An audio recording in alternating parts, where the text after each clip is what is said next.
All right, so finally I want to address this annoying thing that we were only able to store ints in this linked list. So unlike Java where we had these generic object types, we were kind of stuck here. We're like, well, this is only a list of ints. Would I have to rewrite the whole list if I want to store floats or some object that I made? So there's multiple ways to do this in C++, but I'm going to show you a way which is the simplest way given what you already know. So what we'll do is we'll change this from an int to a void reference. Okay, so void star, what it means is I don't actually know what's at this memory. You're going to have to tell me what it is. But I know that this is an address. Okay, so we're gonna change from storing things by value to things by reference, and we're leaving it totally open what the type of the reference is. Okay, so what that means is I have to go through and I have to change all my ints to void stars. So I'm just copying over some reference to an unknown type. It's up to the user to tell me what it is later. Okay, so same thing here. I'm going to have to make this a void star. When I return something, it should be a void star. Now I have the opportunity to be very much more clean about what happens when there's nothing there. I really can say it's a null pointer. So that's nice. So that is an advantage there. I'm just going to get rid of print list because it doesn't really work anymore. You know, these have to be ints for it to work like that. Okay, so let's think, how would I, if these are supposed to be references now that I'm passing along to things that I've created, how would I modify this code to add 5, 7, 4, and 8? So what I can do is, well, let me just make the easiest thing to do for this specific example. This kind of defeats the purpose of using a linked list, but I'll do it anyway. I'll make a list with these numbers in it, so an array with these numbers in it. 5, 7, 4, 8. So this is a static array. And I will say, okay, so I want you to add first element first, second element second, like that. So remember, what this is actually a pointer to the address in memory, which holds the beginning of the array. Then I said move by 1, move by 2, move by 3. So these are addresses to different places in the array.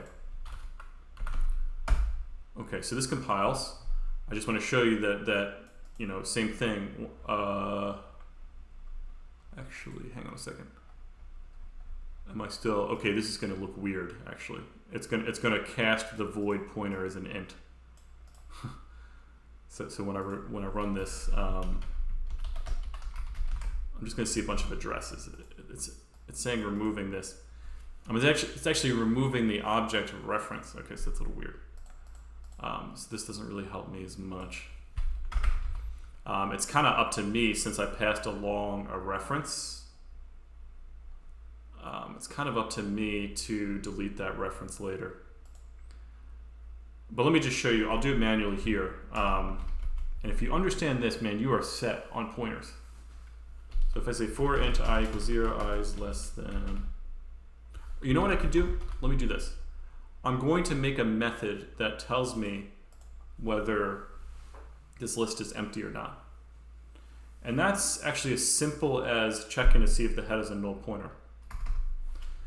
And one thing I forgot to mention before as well is that Boolean in C++ is actually bool, not Boolean.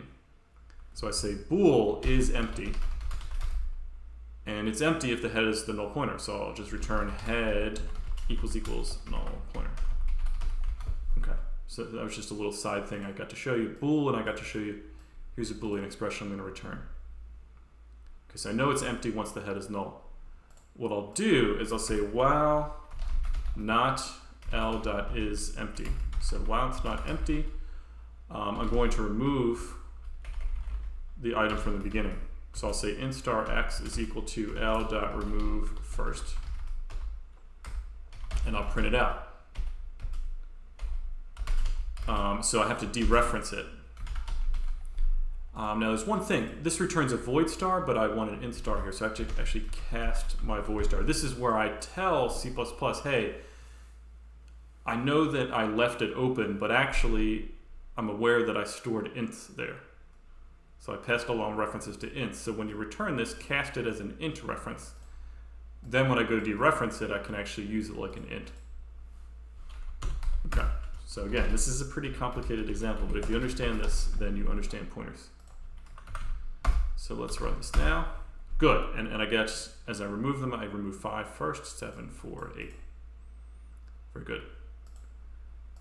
Now, of course, I don't have to add these in the same order. I could maybe put the 7 first, then the 5, then the 8, then the 4.